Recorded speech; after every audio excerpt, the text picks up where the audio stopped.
गुलाम शबीर अब्बासी साईं कंहिं जे बचड़न के क़यामत ताईं आबाद फरमा। साईं नात खान रेडियो पाकिस्तान जो नात खान आयो साईं हाजी खान पावर साईं कंहिं जे बचड़न के मुश्किलातन को पनाह अता फरमा। ओ मौला ए करीम एडो के शाबाज ॾिनो साईं जो ओ मौला जेके मेहूं चोरी थी वयूं न इन मज़लूम के वे वापस मिलनी आ दुआ अज कबूल फरमा।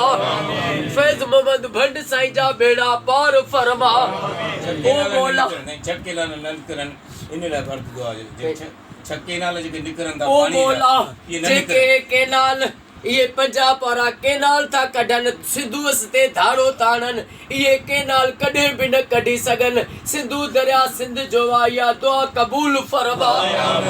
ओ मौला ए करीम जेके बीमार आहिनि उन्हनि खे शफ़ा ता फरमा। बे औलादनि खे औलाद ता फरमा। बेरोजगारन के रोज़ी अता फरमा।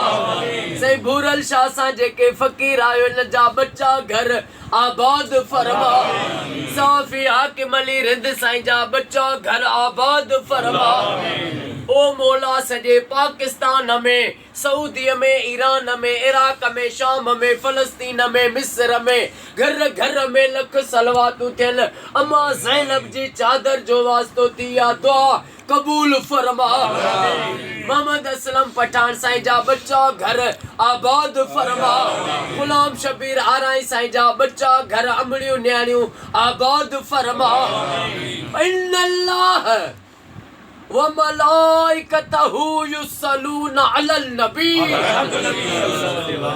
या अय्युहल्लज़ीना आमनू सल्लु अलैहि व सल्लिमू तस्लीमा। अल्लाहुम्मा सल्लि अला मुहम्मद व आले मुहम्मद ला इलाहा इल्लल्लाह मुहम्मदुर रसूलुल्लाह नारे हैदरी।